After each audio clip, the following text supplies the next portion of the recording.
Il fallut que Nebuchadnezzar devienne semblable à une bête pour qu'il s'incline et apprenne à s'humilier. On estime que 47 ans s'écoulèrent entre l'époque du premier rêve et le moment où le monarque apprit à exalter et à honorer le roi du ciel.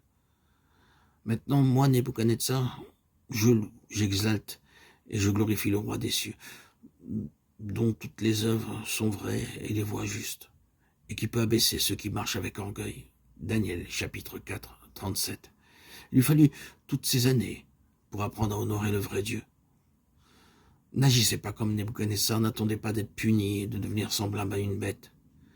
Il vaut mieux rendre gloire au Seigneur en toutes choses et le louer à chaque occasion. C'est cela le secret d'une vie victorieuse. Vous devez être capable d'exalter Dieu par vos paroles, par le témoignage de votre vie et par votre ministère. Refusez d'être honoré par les hommes, fuyez ceux qui vous flattent et chantent vos louanges. Il semble qu'il y ait un réel danger à ce propos, et ceci tout particulièrement dans les pays européens. Lorsque l'on organise des campagnes ou des réunions spéciales, on placarde de grandes affiches qui exaltent l'orateur. On distribue des prospectus qui ne tarissent pas d'éloges à son sujet et où figure son portrait. On prépare des calendriers et des signes à son effigie. J'ai même entendu de braves gens glorifier des hommes avec inconscience. On s'imagine que c'est la meilleure manière d'attirer des foules dans les réunions, oubliant que notre Dieu est un Dieu jaloux et qu'il ne tolérera pas que l'on donne sa gloire à un autre. Considérons maintenant ces paroles prononcées par Nebuchadnezzar au chapitre 4, versets 8-9. Pour toi, aucun secret n'est difficile. Daniel est un exemple type du vainqueur, qui ne sera pas inquiet, préoccupé ou tracassé par quoi que ce soit, pas même par les choses qu'il ne peut comprendre pour le moment. Il pourrait nous arriver, ces jours-ci, d'observer autour de nous des choses qui dépassent notre entendement. C'est surtout au cours des derniers jours que se produiront devant nos yeux de nombreux signes et prodiges qui ne viendront pas du Seigneur et que nous ne serons pas capables d'expliquer d'une manière satisfaisante. Cependant, si nous sommes vainqueurs, nous n'en serons pas effrayés, car nous aurons l'assurance que Dieu nous révélera la portée et la signification de tous ces événements, de la manière et au moment qu'il aura choisi. Car le Seigneur, l'Éternel, ne fait rien sans avoir révélé son secret à ses serviteurs, les prophètes. Amos 3,7. Le Seigneur Jésus nous a donné l'assurance que nous sommes ses amis. Je ne vous appelle plus serviteur parce que le serviteur ne sait pas ce que fait son maître. Mais je vous ai appelé ami parce que je vous ai fait connaître tout ce que j'ai appris de mon Père. Jean 15, 15. Nous pouvons réellement le devenir lorsque nous plaçons notre confiance en lui et que nous lui parlons avec franchise. Alors il nous révélera sûrement chaque secret au moment opportun.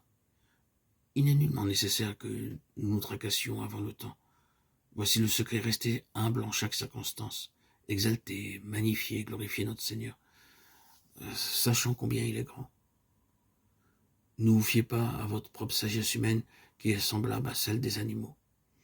Ayez dans votre cœur la conviction que la gloire humaine disparaîtra bientôt. En toute humilité, manifestez à Dieu votre reconnaissance, car il vous a fait l'honneur de vous accepter à son service, et remerciez-le pour la joie que vous aurez de voir le fruit de votre labeur. C'est par sa grâce seule que vous êtes ce que vous êtes.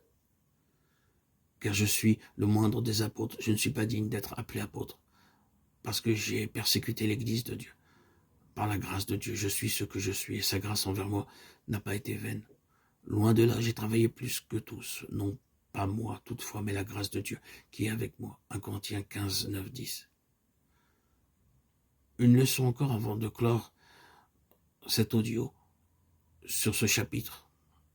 Nebuchadnezzar aurait dû être puni sévèrement à cause de son comportement orgueilleux en dépit d'avertissements répétés. Cependant, le Seigneur fut très patient envers lui, car à une certaine époque, il s'était soumis devenant dans sa main un instrument pour punir les Juifs. Dieu n'oublie jamais ce que nous faisons pour lui, et il ne manquera pas de récompenser amplement tout notre labeur. C'est seulement lorsqu'un homme néglige toutes les occasions que le Seigneur lui offre, refusant de s'humilier de façon réitérée, qu'il sera rejeté. Puisse le Seigneur nous sauver de ces embûches et faire de nous de vrais vainqueurs.